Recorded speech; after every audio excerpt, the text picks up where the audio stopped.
We provide you the platform to turn your dreams into reality. Give wings to your aspirations with KR Mangalam University. नमस्कार, news nation digital के हमारे इस खास episode खबरें दुनिया की में आपका स्वागत है। मैं हूं Sumit Kumar Dubey and this video is co-powered by KR Mangalam university.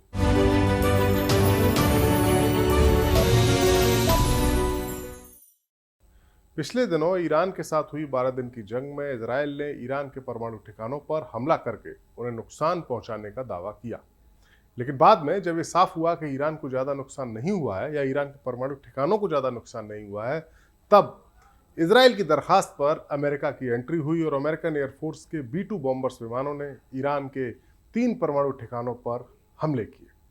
हमले के बाद खुद अमेरिकन प्रेसिडेंट डोनाल्ड ट्रंप ने भी दावा किया कि ईरान का परमाणु ख्वाब चकनाचूर किया जा चुका है।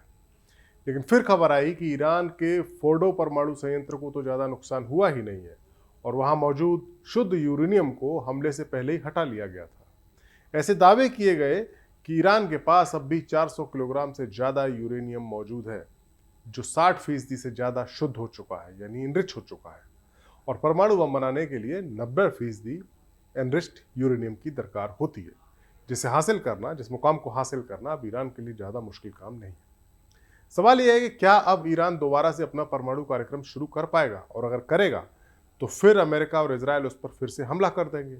लेकिन अब कई जानकार ऐसी संभावना जता रहे हैं कि ईरान गुपचुप तरीके से सीक्रेट लोकेशंस पर अपने यूरेनियम एनरिचमेंट के कार्यक्रम को फिर से शुरू कर सकता है, ठीक वैसे ही जैसे नॉर्थ कोरिया ने किया था। ऐसे कयास लगाए जा रहे हैं कि इन 12 दिन के युद्ध में ईरान को यह बात समझ में आ गई है कि वो इजराइल और अमेरिका की संयुक्त मिलिट्री पावर का सामना नहीं कर सकता। और इस बार तो इजरायली हमले शुरू होने के बाद ईरान में सत्ता परिवर्तन की बात भी होने लगी। नेतन्याहू भी सत्ता परिवर्तन की बात करने लगे, डोनाल्ड ट्रंप भी रिजीम चेंज की बात करने लगे, यानी सुप्रीम लीडर खामेनेई के इस्लामिक शासन के अंत की बात। लिहाजा सुप्रीम लीडर को यह बात अच्छी तरह समझ में आ गई है कि ईरान में अपनी सत्ता को बचाना है तो उन्हें न्यूक्लियर पावर हासिल करनी होगी। खामेनेई अच्छी तरह से जानते हैं कि इराक, लीबिया और सीरिया ने भी परमाणु बम बनाने की कोशिश की थी, लेकिन इजराइल ने हमले करके ऐसा नहीं होने दिया और बाद में इन मुल्कों की सत्ता भी बदल गई। यहां तक कि यूक्रेन ने भी 1990 के दशक में अपने परमाणु हथियार सरेंडर कर दिए थे और उसके साथ अब क्या हो रहा है ये पूरी दुनिया देख रही है। लिहाजा ईरान और अपनी सत्ता को बचाने के लिए खामेनेई किसी भी सूरत में परमाणु शक्ति हासिल करना चाहेंगे और इसके लिए अब ईरान नॉर्थ कोरिया के मॉडल को अपनाएगा। दरअसल अभी तक ईरान की न्यूक्लियर साइट्स पूरी दुनिया की निगाहों में थी, क्योंकि वहां अंतर्राष्ट्रीय परमाणु ऊर्जा एजेंसी यानी IAEA के इंस्पेक्टर्स मुआयना करते रहते थे। लेकिन ईरान अब इस एजेंसी से नाता तोड़ चुका है। अब ईरान में कहां क्या हो रहा है ये ऑफिशियली पता नहीं चलेगा।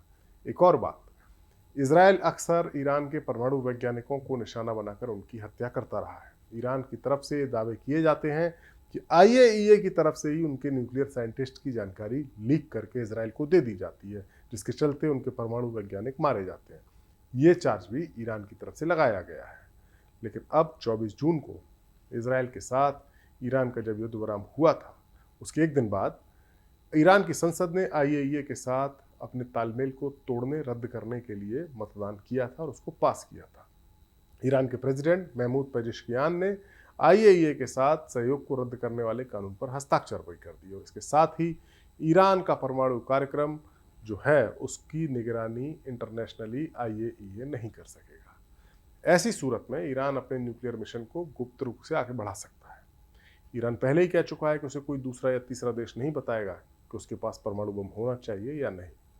IAEA से अलग होने के बाद अब इसके इंस्पेक्टर्स ईरान के परमाणु केंद्रों का निरीक्षण नहीं कर पाएंगे। इसका सीधा सा मतलब है कि अगर ईरान अपने न्यूक्लियर प्रोग्राम को चोरी छिपे आगे बढ़ाता है तो IAEA को ये जानकारी नहीं मिल पाएगी, और अगर IAEA को नहीं मिली तो दुनिया को नहीं मिलेगी। ईरान का परमाणु कार्यक्रम किस लेवल तक पहुंचा है ये किसी को नहीं पता चलेगा। ईरान के फोर्डो, नतांज और इस्फहान में परमाणु सेंटर्स पर जो हमले हुए थे उसके बावजूद ईरान का 400 किलोग्राम यूरेनियम गायब है।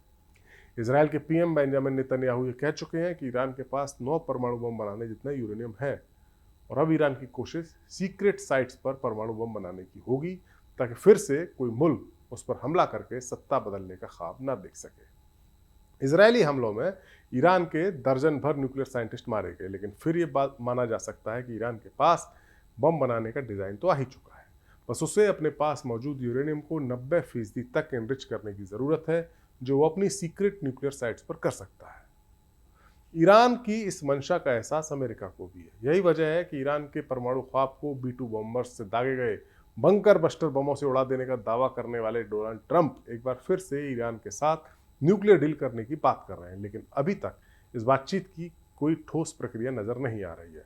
ईरान के डेप्यूटी फॉरेन मिनिस्टर सईद खतीबजादे ने कहा है कि अमेरिका ने ईरान को बातचीत के लिए संदेश भेजे हैं, लेकिन ईरान को ये भरोसा होना चाहिए कि अमेरिका फिर से बातचीत का गलत फायदा नहीं उठाएगा। खतीबजादे ने यह भी कहा कि ईरान ने पिछले 200 सालों में किसी पर हमला नहीं किया है, लेकिन उसे पता है कि हमलों का जवाब कैसे दिया जाता है। अब फैसला अमेरिका और उसके साथियों को करना है कि क्या वो सम्मान के साथ बात करना चाहते हैं या टकराव से। जो अमेरिका ने किया वो माफ नहीं किया जा सकता और ईरान के अधिकारों का ये खुला उल्लंघन था।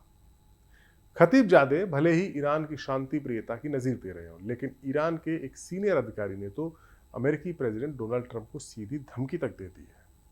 क्या है वो धमकी, ये बताते हैं आपको। ईरान के सुप्रीम लीडर के सलाहकार जवाद लारिजानी ने ईरान के टेलीविज़न पर धमकी भरे लहजे में कहा है कि ट्रंप अब अपने फ्लोरिडा में मौजूद आवास मारे इलाकों में भी सिक्योर और सेफ नहीं है।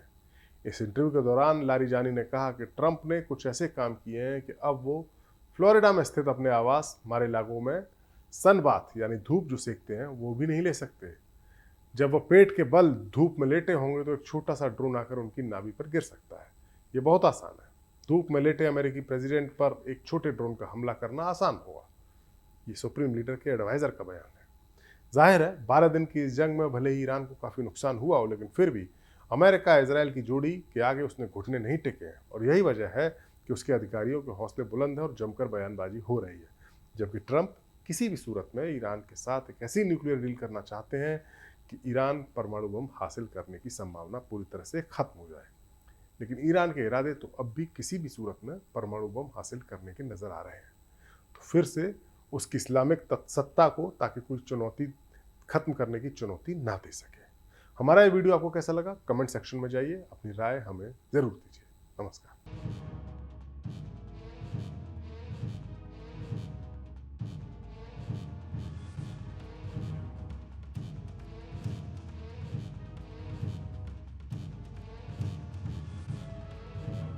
जहाँ भक्ति है हर शब्द में, कथाओं में छुपे हैं दिव्य रहस्य और ज्योतिष देता है जीवन को दिशा। धर्म से जुड़ी हर बातों को जानने के लिए हमारे चैनल स्तुति को सब्सक्राइब करें। चैनल पर जाने के लिए इस लिंक पर क्लिक करें।